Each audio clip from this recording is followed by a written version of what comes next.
The year is 2025. The world watches in stunned disbelief as the shadow of Guantanamo Bay stretches further, its reach extending beyond the shadows of suspected terrorists to ensnare a new population: migrants. On January 29th, an executive order from the Trump White House set this grim plan in motion. The order was stark, the language chillingly familiar. Guantanamo, once a symbol of post-9/11 excess, was being repurposed, its mission to detain migrants indefinitely. The order cited a litany of justifications. We've heard them before. Border security, a phrase weaponized to stoke fear and justify cruelty. The specter of criminal cartels loomed large, a convenient bogeyman in the administration's narrative of chaos and invasion. Trump's promise to restore national sovereignty resonated with his base, a promise built on the backs of the most vulnerable. And so it began. Construction crews descended upon the notorious facility. Satellite images, stark and undeniable, revealed the horrifying truth. Row upon row of tents, 185 in total, sprung up like a toxic fungus, a testament to the administration's ruthlessness and efficiency. The facility, once capable of holding 120 souls, now boasted a capacity exceeding any reasonable need. The message was clear, and it reverberated far beyond the razor-wire fences of Guantanamo. This was not about security. This was about sending a message. This was about power. Guantanamo. The very name evokes a visceral reaction, a shudder of recognition. This is a place forever etched in the global consciousness as a site of injustice, a legal black hole where the rule of law was suspended and human rights were trampled underfoot. It is a stain on America's conscience, a stark reminder of a time when fear and vengeance triumphed over reason and compassion. After 9/11, Guantanamo became synonymous with the Bush administration's war on terror. Hundreds of men, swept up in the dragnet of suspicion, were flown to this remote outpost, shackled, hooded, and stripped of their dignity. Many were innocent, caught in the crosshairs of a global witch hunt. They languished for years without charge, subjected to torture, abuse, and indefinite detention. The Obama administration, for all its lofty rhetoric of hope and change, failed to close this shameful chapter in American history. Guantanamo remained open, a festering wound on the body politic, a symbol of America's broken promises. Now, under Trump, the wound is not only reopened but is also allowed to metastasize. The legal and humanitarian implications of Trump's decision are staggering. By detaining migrants at Guantanamo, the administration is effectively placing them in a legal black hole. The island, leased from Cuba under a treaty that has long been contested, exists in a legal gray zone. It is neither fully under U.S. law nor subject to international jurisdiction. This legal limbo has been ruthlessly exploited by the Trump administration. Detainees at Guantanamo are denied basic due process rights. They are not afforded access to lawyers, and their families are often left in the dark about their whereabouts. The administration has refused to release the names of those detained, shrouding their fate in secrecy. Human rights groups have condemned the move, calling it a flagrant violation of international law. The United Nations has expressed grave concern about the situation at Guantanamo, urging the U.S. to respect the rights of detainees. Amnesty International has called the detention camp a gulag of our times. As the news of Trump's decision to detain migrants at Guantanamo spread, the international community responded with swift condemnation. World leaders voiced their outrage, calling the move a betrayal of justice and human rights. German Chancellor Angela Merkel stated, "This action undermines the rule of law and the values we hold dear." French President Emmanuel Macron emphasized the need for solidarity and compassion. In times of crisis, we must uphold our commitment to human dignity. Human rights organizations condemned the decision. Human Rights Watch described the detention as a gross violation of international law. UN High Commissioner Michelle Bachelet urged the U.S. to reverse its policy. Amnesty International launched a global campaign to close the detention camp. Protests erupted worldwide, demanding an end to the inhumane treatment of migrants. The global community's unified stance served as a reminder that the fight for justice knows no borders. But for the detainees at Guantanamo, the question remained, would their plight finally be acknowledged? The human impact of the Trump administration's decision to detain migrants at Guantanamo became heartbreakingly clear. We delve into the personal stories of detainees, bringing their voices and those of their families and advocates to the forefront. Gap 3S. Meet Maria and her 2 children who fled gang violence in Honduras, only to find themselves behind the barbed wires of Guantanamo. Maria's sister Rosa speaks through tears. "We thought they would be safe in America. Instead, they are imprisoned." Another heart-wrenching story is that of Ahmed, a Syrian refugee separated from his wife and newborn daughter at the U.S. border. His wife, Layla, shares their ordeal. Ahmed always believed in the American dream. Now he is living a nightmare. Advocates like lawyer Jessica Martinez fight for detainees' rights. These are not criminals, these are people seeking safety. The conditions they are subjected to are inhumane and unjust. As the scene fades, the voices of the detainees, their families, and their advocates linger, a powerful reminder of the human cost of policies that disregard dignity and compassion. The human stories of despair and resilience evoke deep emotions, while the legal battles against the Trump administration's policy are equally compelling. Lawyers and human rights advocates challenge the legality of detaining migrants at Guantanamo.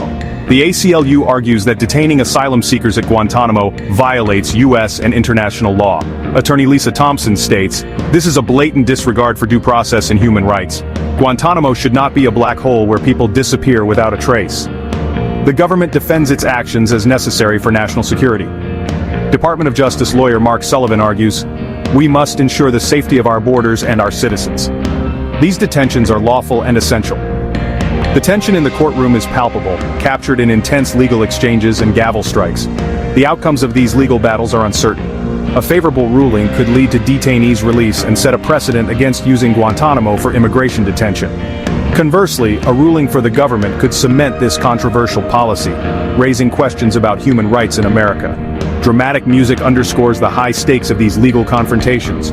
Protesters outside the courthouse hold signs reading "Justice for All" and "End Indefinite Detention." Judge Elaine Carter presides over a pivotal case. The eyes of the world are upon us. We must decide if we uphold justice and humanity or succumb to fear and prejudice. The legal battles in the shadows of Guantanamo continue, their outcomes yet to be determined, but their significance undeniable. To understand the present, we must look back at the past. Guantanamo Bay, a name synonymous with controversy and human rights abuses, has a long and troubled history. Originally established as a naval base in 1903, it became a detention center in the aftermath of the 9/11 attacks. Under the Bush administration, Guantanamo was used to detain individuals suspected of terrorism, many of whom were held without charge or trial. The infamous orange jumpsuits and images of hooded detainees became global symbols of America's war on terror. Successive administrations grappled with the legacy of Guantanamo. President Obama pledged to close the facility, recognizing its role in tarnishing America's global image, but faced significant political and legal hurdles. Despite efforts to transfer detainees and reduce the population, the prison remained open. The Trump administration reversed course, signing an executive order to keep Guantanamo open and even expand its use. This decision reignited debates about the legality and morality of indefinite detention. The haunting echoes of past administrations' policies are captured in stock media of declassified documents, barbed wire shadows, and archival footage of presidential speeches. The reflective music underscores the weight of history and the ongoing struggle for justice. As we reflect on Guantanamo's history, we are reminded that the debates about its closure are far from over. Advocates continue to call for its shutdown, arguing that it represents a grave injustice and a stain on America's conscience. The historical context of Guantanamo Bay is a poignant reminder of the enduring challenges in balancing national security with human rights. The past casts a long shadow, but the future is yet to be written. As we journey through the shadows of Guantanamo, the stories of injustice, resilience, and the ongoing struggle for human rights come into sharp focus. From its controversial origins to the modern-day battles for justice, Guantanamo Bay remains a symbol of the complex intersection between national security and human dignity.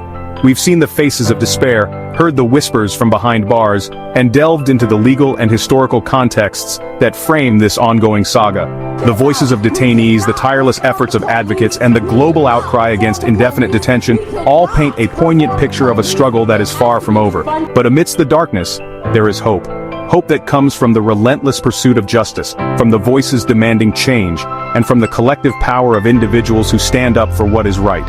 Now, more than ever, it is crucial to support human rights organizations working tirelessly to bring justice to those detained at Guantanamo.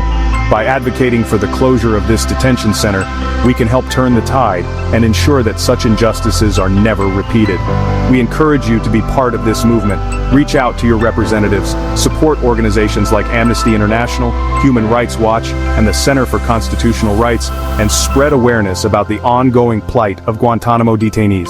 Together, we can write a new chapter, one where justice prevails and human rights are upheld. The future is yet to be written, and it is in our hands to shape it.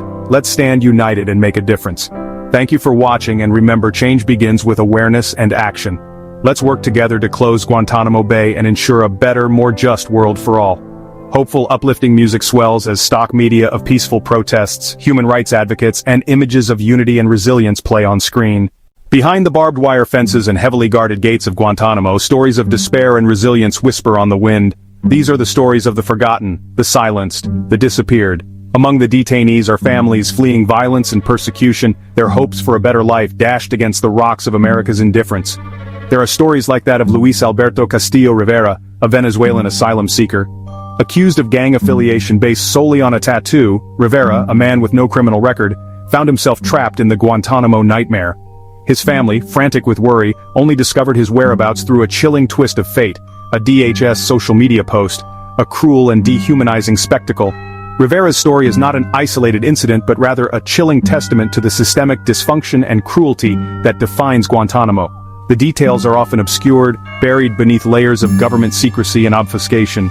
But the truth has a way of seeping out, carried on the hushed voices of lawyers and advocates brave enough to speak truth to power.